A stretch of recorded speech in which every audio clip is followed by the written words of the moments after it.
Welcome back, scuba guys and gals. So this is another episode in our scuba gear maintenance clinic. Today we're going to talk about nothing but tanks.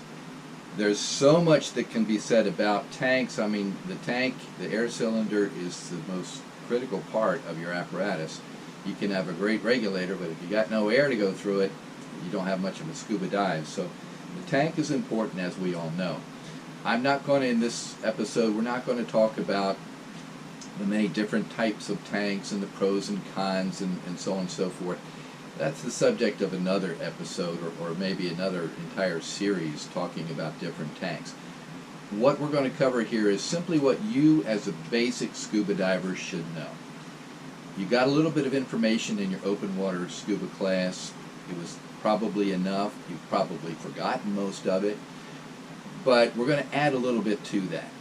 Okay, so you were told to rinse off your gear after the dive, after every dive, and that's fine. You need to do a little bit more for all of your gear, but particularly the tank. The tank is not indestructible, and there's some things that you and I can do for our air cylinders that will cause them to be more reliable and to last longer. And that's what we're going to cover in this particular episode. I've got a couple of tanks here. This is a steel tank. It's a steel 80. Most of us use the ubiquitous aluminum 80, and I've got plenty of those, but just for the ease of lifting things back and forth to the table, I'm going to use either a steel 80 or an aluminum 63, just for the sake of discussion.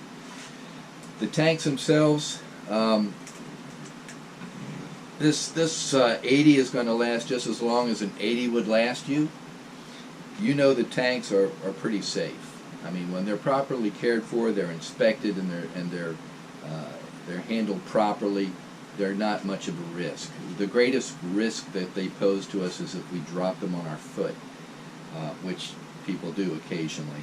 But really, they're not going to blow up on us. They're not going to pose a particular hazard, even if they're in our car in the summertime in the sunshine.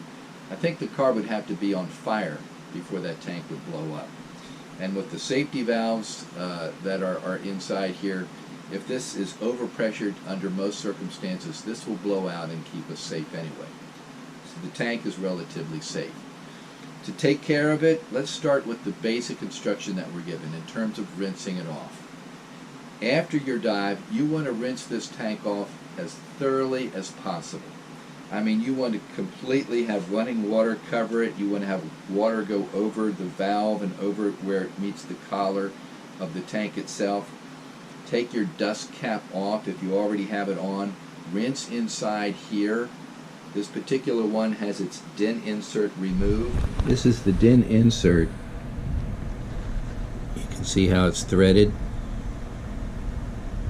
how it's got an O-ring on the inside and the outside. If we wanted, we could put that insert back in like that so that it would be more recognizable to you. But if you're using a DIN regulator, you want to rinse inside there as well, and then blow it out. Let that water blow out and dry itself before you're going to store that tank. And let me mention this too. If you ever release air in the presence of other divers, warn them first. Otherwise, people are going to turn their heads sharply if they hear an air escape, like somebody's O-ring blew or something like that. So say, hey, air open, and then let it open, and then close it back up. That's just common courtesy. But you want to rinse it as thoroughly as possible. If you can wipe it down with some kind of a mild detergent, I use Simple Green a lot. Do that. Wash the residue off of it. Residue will adhere to it. When we're in the ocean, certainly there's salt water and the minerals that are in the ocean water, but there's other stuff in ocean water too that we want to rinse off of our tanks. If you've got a boot on like this, you want to rinse inside there as thoroughly as possible. I mean as thoroughly as you possibly can rinse in there. Let the water be draining out the bottom. There's usually a hole in the bottom of the boot. Let it drain through there completely. Every once in a while, you want to take that boot off. Now the boots come off. You're going to have to lay the tank down flat, take a rubber mallet, and then just tap on the sides like that. I'll turn it sideways so you can see me doing it. Just on opposite sides, back and forth. It'll take about 50 times. But then it will come off. And I'm going to pause for a minute because I pre-recorded taking the boot off and showing you what's inside if you don't rinse it properly. So the easiest way, probably the only way to get off a tank boot is just to take a rubber mallet so that you don't damage the side of the tank. And you just tap around it. You want to lay the tank down on a sturdy surface like this. Just tap around. It takes just a moment or two. And then it comes off. Just like that. And you can see this one, even though there's not a whole lot of space in here that comes in contact with the metal, you can still see that there's some mild corrosion that occurs. It's very mild in this case. I can rub it off with my fingers. We rinse these tanks quite a bit, and these particular tanks aren't in salt water that often. They're usually in pool water.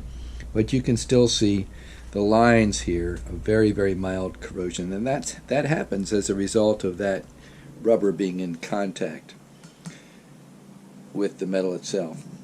So that's how you get off that tank boot. Put it back on, it's just the opposite. In fact, it's a little bit easier because you can ease it on like this and then put it on the ground, and the weight of the tank will help it seat. Okay? Just like that.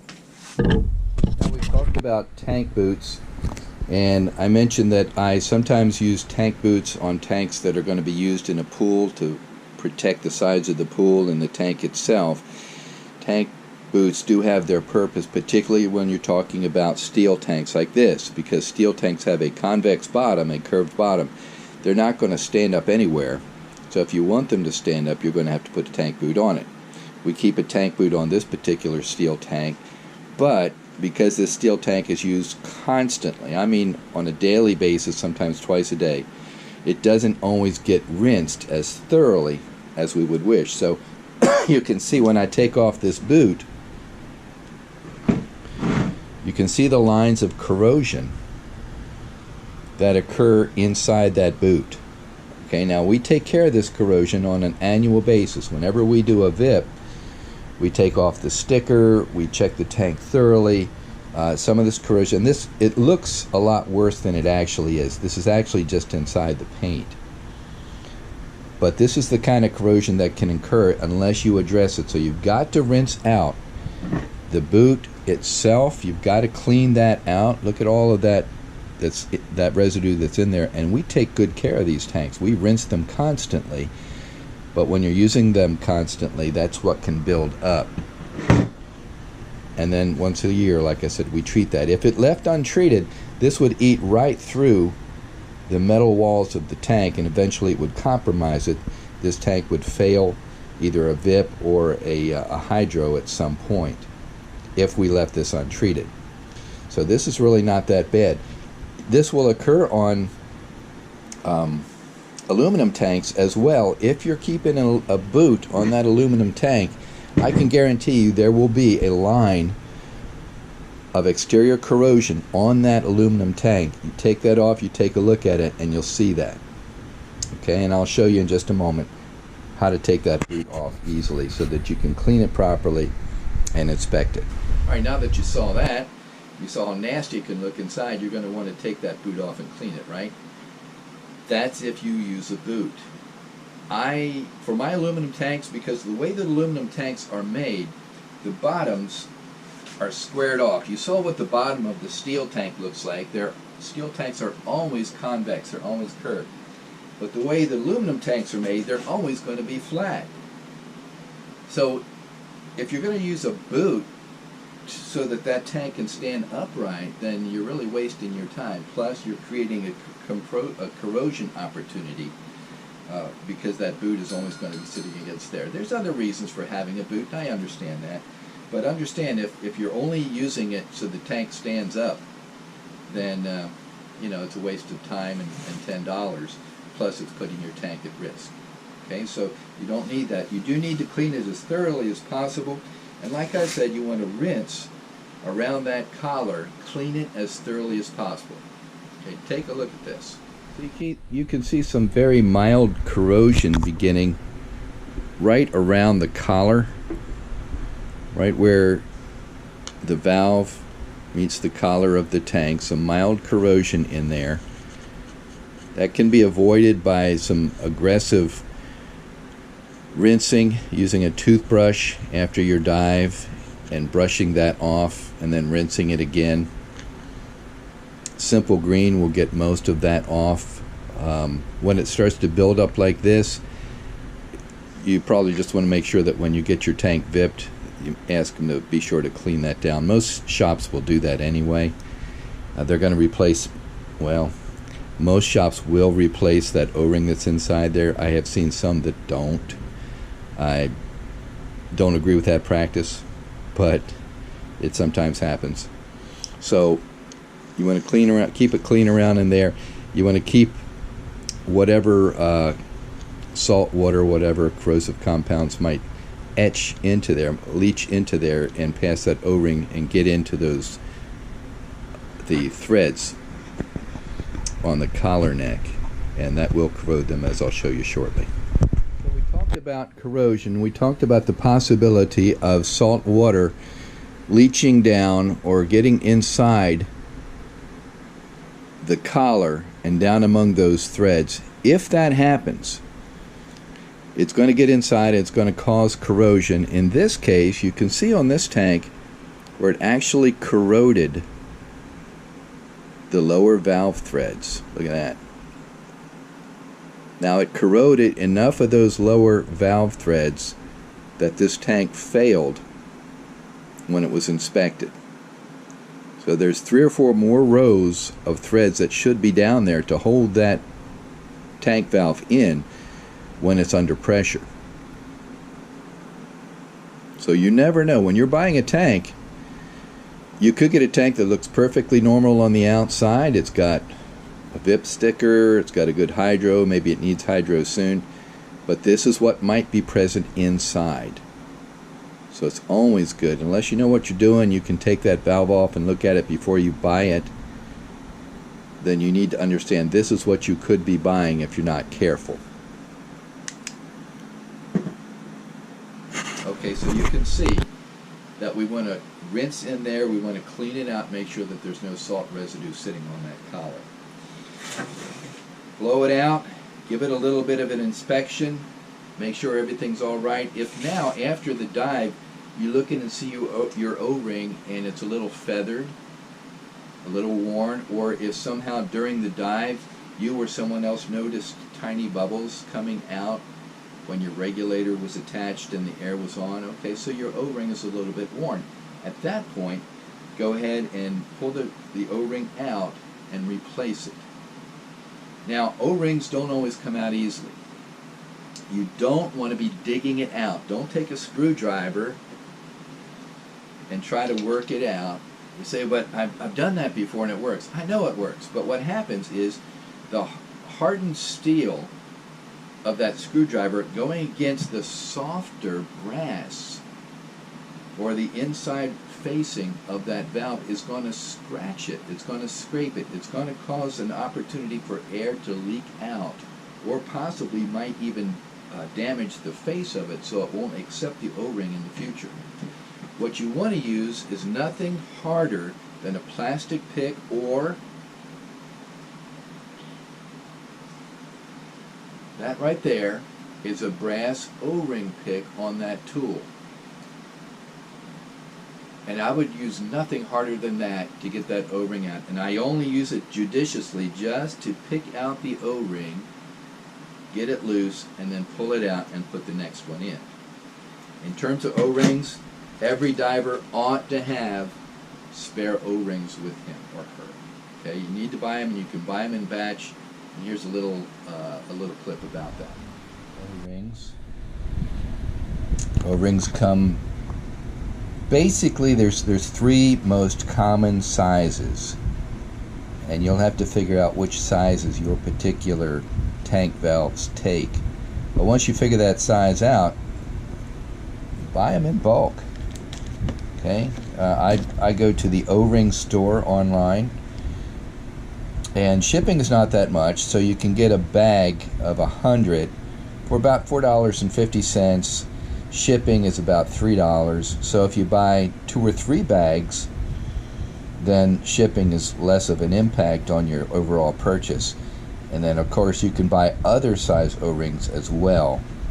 There's many different applications of O-rings in your scuba gear, so find out which ones you need, order those sizes, and you probably have a lifetime supply if you buy them by the 100. Okay, so that's enough about the O-rings.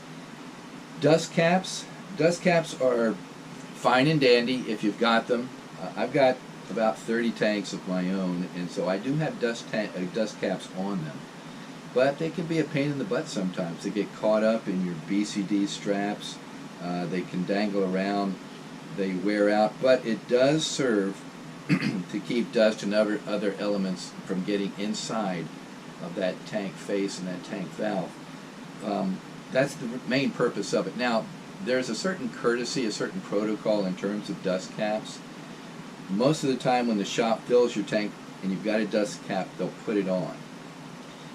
In the dive community, if we see a tank with the dust cap off, sometimes we assume, all right, well that tank has either been used or it might not be filled. One way or the other, you can't assume.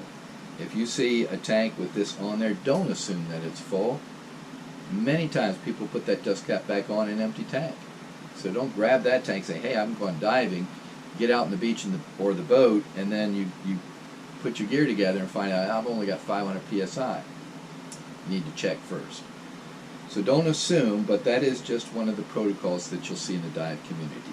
Tank on means that it's ready to go, or cap on means it's ready to go. Cap off, it might have been used. Okay, so the cap is there. There's many different kinds of caps. Get one that fits yours. Some places don't use caps. They use masking tape. They'll put a little masking tape around there, and that's fine. You just peel that masking tape off before you put your rig on. So during that tank inspection, you're going to look at the valve. You're going to make sure that there's no dings or nicks, and when you see the valve, make sure there's nothing wrong with your overpressure or pressure relief valve there. If the handle is loose, I'm going to show you a clip on what to do about that. This is what that screw looks like. Actually, it's a nut inside your valve handle, and some mistakenly think that they can just take a straight slot screwdriver and tighten it or loosen it. That is going to mess it up, let me tell you. And once you mess that one up, you're going to have to take it to the shop to be repaired. The only tool that will really work properly on that is this type of tool, and you can buy them easily enough. For the average diver, I don't recommend that you do any service on the tank valve other than occasionally you can tighten it. So if you feel that nut getting loose or the handle getting sloppy on you, you can tighten it up just a little bit until you feel it firm up. But it's very easy to over tighten it. The inside workings are made of brass, so it's easy to strip that. You want to be real careful with that. I really don't suggest that you do too much on your valve at all. If you keep it clean, you can keep corrosion from forming on it. You can see a little bit of corrosion there. So when I service this particular valve very soon, I'll be cleaning those parts and I'll be lubricating them with silicone grease. But honestly, like I said, the average diver does not want to be taking this valve apart. You can mess it up. You can actually hurt yourself too, because if you over tighten or strip out those brass parts, the 3000 psi that's inside there can explode that piece of metal outward. You could hurt yourself, definitely damage your valve, and one way or another you're going to end up paying big money. Whereas taking your cylinder in and your valve in to the shop to have it repaired, it's going to be a nominal fee, very, very little fee, and they know what they're doing. Okay, so you're only going to mildly tighten this. You're not going to loosen it for any reason, but mildly tighten it. And if you find that that valve is not working properly, that's the end of your service, and you're going to take it to the shop and have them look at it. Listen, as a diver, I like to take care of my gear, but unless I'm trained on certain aspects of it, I am not going to fool with it. I've gotten the training. The training's not that hard to get. You can get it in certain places where they offer it, regulator repair and valve repair and such. It'll cost you $100, $200, $300 for certain types of training. If you've got a lot of scuba gear and you take care of your own, get trained in how to do that first. Okay, they say a doctor who treats himself as a fool for a patient. Well, in some cases that's true in terms of your scuba gear, but also, hey, professional parachutists, they'll often pack their own chutes. So this is your life support equipment. If you learn how to take care of it properly, it will serve you a long time, but it will serve you when you need it most. But don't try to fix it, repair it, alter it, or modify it if you haven't been trained to do that. Okay? So enough of the preaching, we'll get back to it. We talked about the inspections. I'll give you a clip here about the inspections and the numbers around here. Close-up of a VIP sticker. So it's going to have some critical information on there. It's going to have the year the VIP was done. It's going to have the month the VIP was done. It'll have the facility that did the VIP.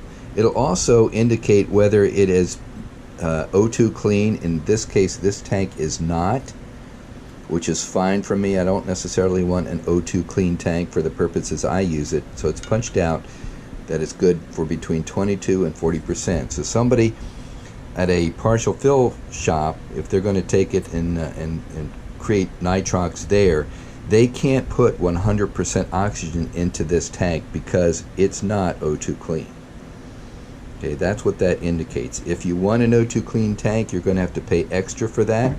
There's a reason for it. It's money well spent if that's how you're going to get your nitrox made. But otherwise, that's the information that occurs on that VIP sticker. Make sure the tanks that you buy are either VIP'd or you get it discounted for that reason, and you know that it might fail VIP when you put it through there, so that's the risk you take. Or when you're renting tanks or borrowing tanks, make sure the VIP is current. If it's not current, that tank is unreliable. So this is the information that is stamped on every tank. If you don't know what all those numbers mean, then you're certainly not alone. There are ways of finding out. You can Google that and you'll find the different designations. This one basically is saying that this is Department of Transportation approved, which means that this is approved for use in the United States. If you buy a tank that does not have that, if you buy a used tank from somebody, that tank has probably come from outside the United States, and you will not be able to get it filled. It certainly won't be able to be inspected or hydroed. If it doesn't have that DOT, then it's not going to be able to be used in the United States. And that happens a lot. People come from Europe, they bring their tanks with them, they try to use them, can't use them, so they sell them to some unsuspecting buyer, and that guy buys them and he can't use them. This tells the particular type of metal and alloy that's used in constructing that. That's aluminum. This is the operating pressure, 3,000 psi. This is the serial number of this particular tank. This is the manufacturer right here. This is going to tell you when it was first hydroed, so May of 08. It was rehydroed in 13, rehydroed again November of 18. And then the size of the tank, 63 cubic feet. Okay? This marking here, TC, means that it is also the Transportation Department in Canada approved this, so you can use this in Canada as well. But they're not all stamped in exactly the same way.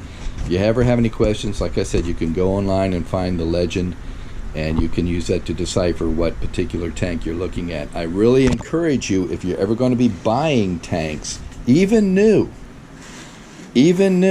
when you go to a shop, I have seen this before, you go to a shop to buy a tank, and you know that this hydro date is only good for 5 years. And I have gone into shops and seen new tanks for sale, and they were already 2 or 3 years into their hydro.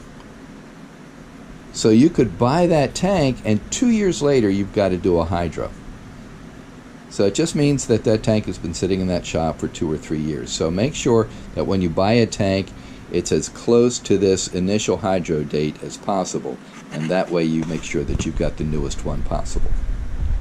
In terms of the numbers on the neck of a tank, this is what you don't want to see if you're going to be buying a tank. Those numbers have been X'd out. The reason those numbers have been X'd out is that this tank failed. It failed a hydro, it could have failed a VIP, but it failed the hydro, this one in particular did. So the hydro shop X'd that out as required by law, so that anyone else that sees this tank will not try to fill it, because the tank is considered unsafe if it fails hydro. Okay, so don't be fooled by somebody who says, gee, I don't know how that happened, but this tank is perfectly good. You're not going to buy that tank. Unfortunately, I've seen a lot of guys who have. So don't be fooled.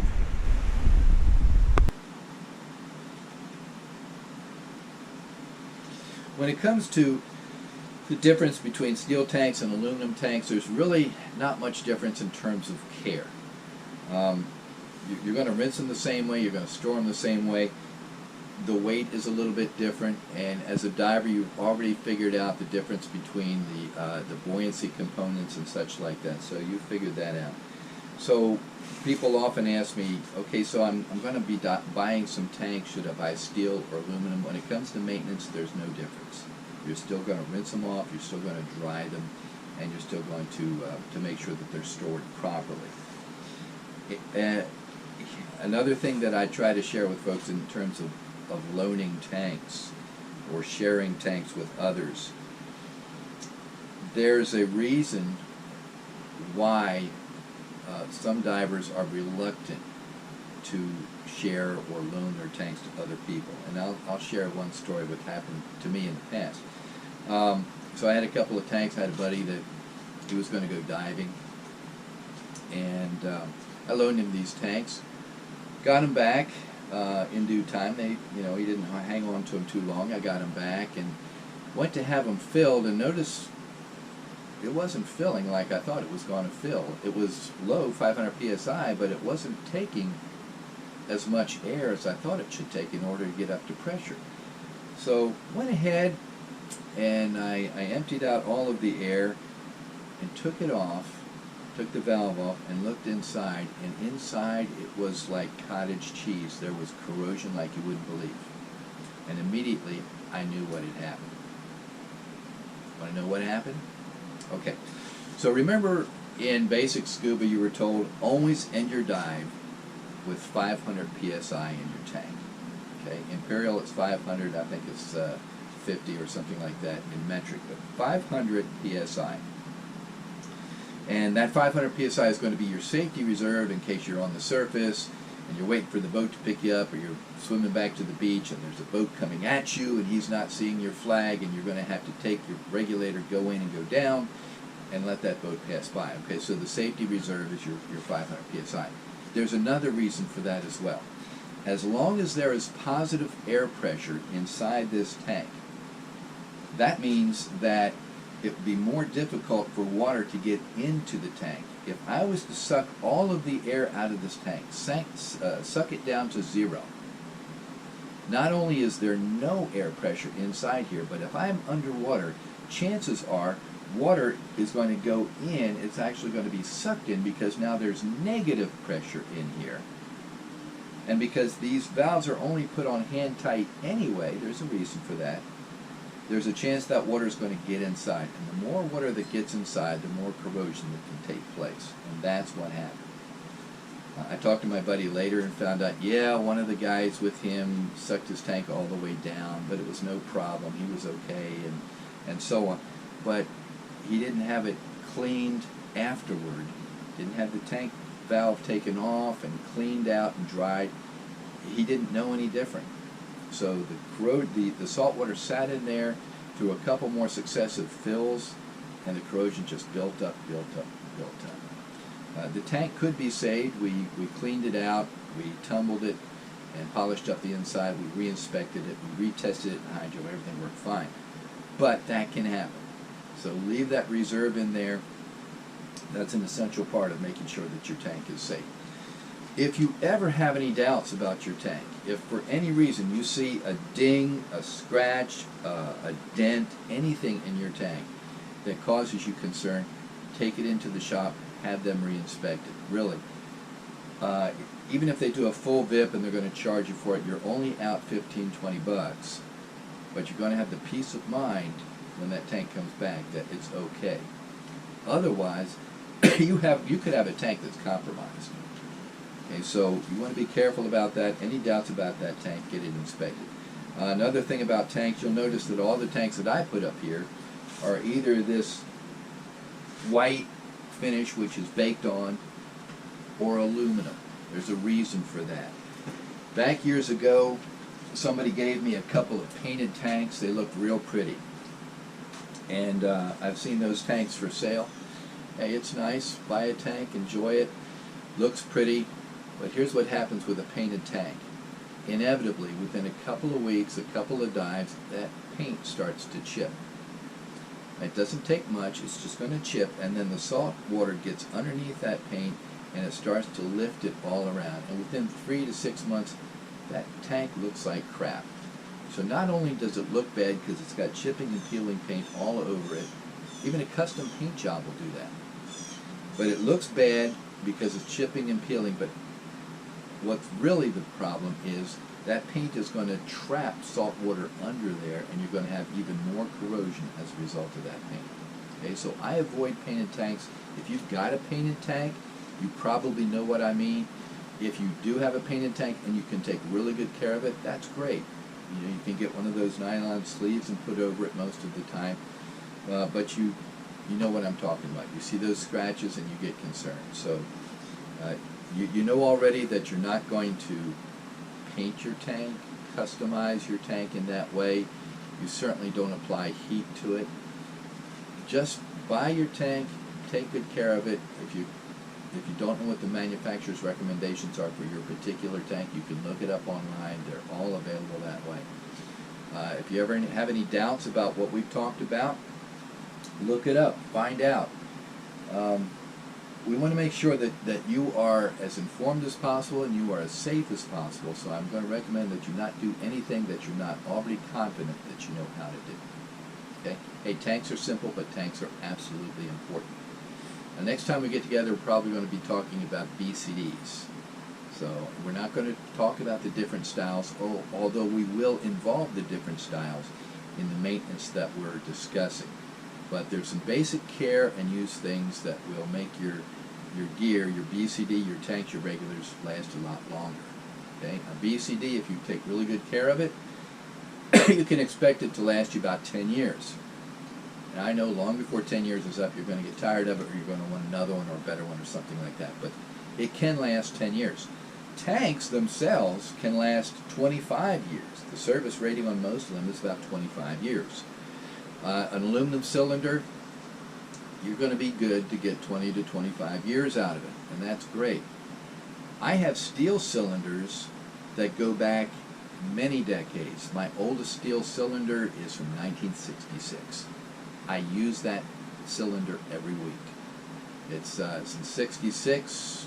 I don't know how many thousands of dives I've had on it, but every year it passes VIP. Every 5 years it passes its hydro, and it's good to go. The next oldest one I have is from 1971. So you can see a tank can be a good investment if you take care of it. Now you know some things that you can do to take care of your tank. I hope you'll do that. Okay? See you next episode.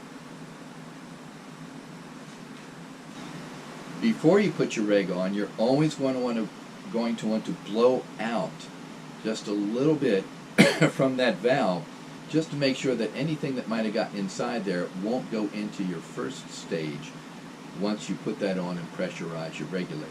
Okay, so blow it out before you put on your regulator. And I think I spoke in the regulator class about using your compressed air to blow water away from your first stage. It's not a good idea, because what happens most of the time when guys do that after their dive is they're blowing water into their first stage, and they're going to cause corrosion or some kind of damage by doing that. Okay, so before you put your regulator on, go ahead and blow it off. What more can we say about tanks? Tanks, you got to make sure that you're going to handle them safely. We don't normally leave them standing upright like this. I mean, there's a lot of schools of thought in terms of tanks being upright. In my shop, I'm pretty much the only one in here. I mean, it's not a retail dive shop, it's my shop. And so I'll have tanks standing up, particularly in between dives or when they're being stored.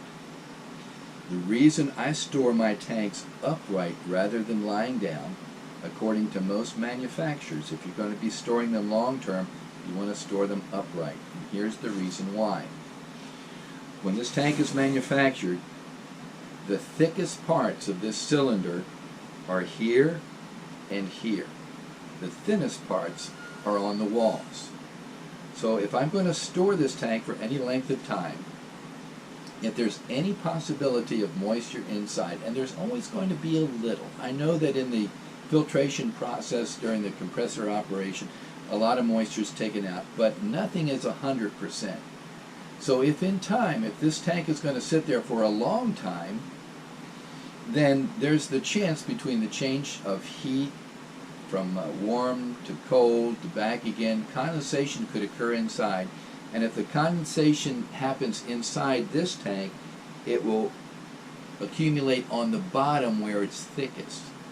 So if there's any corrosion at all, it will be in the thickest part of the tank. If I store this on its side, that condensation would collect at the bottom. In other words, it would collect along the wall of the tank, and if it sat there for a long time, that condensation would corrode through the wall of the tank. When they do a VIP inspection on that, they might find some pitted corrosion, and you can only allow so much pitting before that tank is not going to be usable. So I store mine upright, and again, I don't have pets and children that are going to be running around and knocking these tanks over. I don't leave tanks sitting upright next to a pool deck or on a boat or anything like that. I mean, we use common sense. But in terms of storage, you can build a rack to hold them upright if that helps you as well.